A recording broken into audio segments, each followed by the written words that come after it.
আবার দাঁড় করে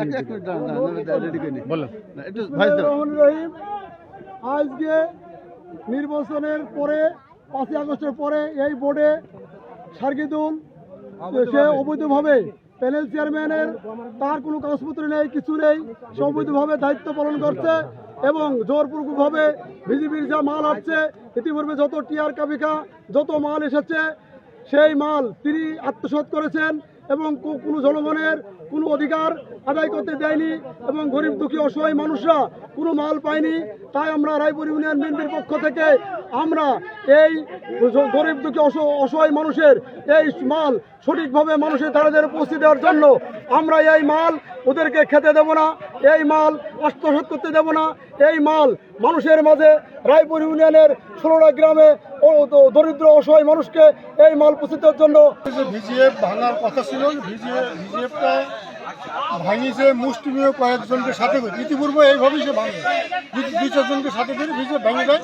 সংখ্যাগরিষ্ঠ গরিব মানুষ এই ভিজিএফ ভিজিটি থেকে বঞ্চিত এবং তাদের কাছে বিভিন্নভাবে টাকা আদায় করে, তাকে একটা কার্ড দিল, কার্ড দিল, এইভাবে কাজ করে। এখন কালকে আমি শুনতে পেলাম যে এখানে বোর্ডে এলাকার জনগণ সব বোর্ড অবরোধ করবে। এই সংবাদ শুনে আমরা সকালে আমি আবদাল সহ কয়েকজন নেতা এখানে আসিছি এবং আমি এটাও জানতে পেরেছি যে তারা ভিজিএফ মানে কাউকে দেবে না, তারা নিজেরা বন্টন করবে, কিন্তু মিল্টন গ্রুপ বলে একটা গ্রুপ আছে তাদেরকে দেবে না। বিএনপির আর একটা গ্রুপকে দেবে না, সে তো জেলা বিএনপি সভাপতি আচ্ছা, তাকে একটা দেবে না, একটা দিও না। আমি তার কাছে লোক মাধ্যমে বারবার অনুরোধ করেছি যে এটা গরিবের হক, গরিব পাক, গরিবের হক নিয়ে তোমরা কেউ মারামারি কাটে। দেখবেন যে ক্যাম্পের আইসি উনি কিন্তু ওই পক্ষের সঙ্গে কথা বলেছেন, আমাদের সঙ্গে কথা বলেছেন যে আপনারা 10 মিনিট অপেক্ষা করেন। তারা যেহেতু 5 মিনিট সময় নিয়েছে, এই তৃতীয় পক্ষের একটা জায়গায় বসে এর সুষ্ঠু সমাধানের ব্যবস্থা হবে। আমরাও সেই প্রস্তাবে রাজি হয়েছি, কিন্তু দেখছি গড়িমসি করে ইউনিয়নের সাধারণ মানুষকে বঞ্চিত করা যাবে না। কারণ হচ্ছে আপনারা জানেন জাবেদ মাসুদ মিল্টন লোকজনকেই বঞ্চিত করা হচ্ছে।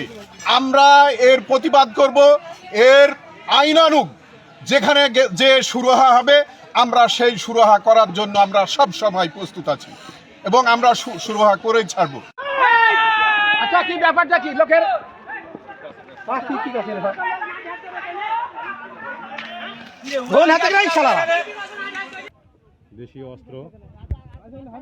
দেশীয় অস্ত্র নিয়ে তারা প্রতিহত করছে আরেকটা পক্ষকে।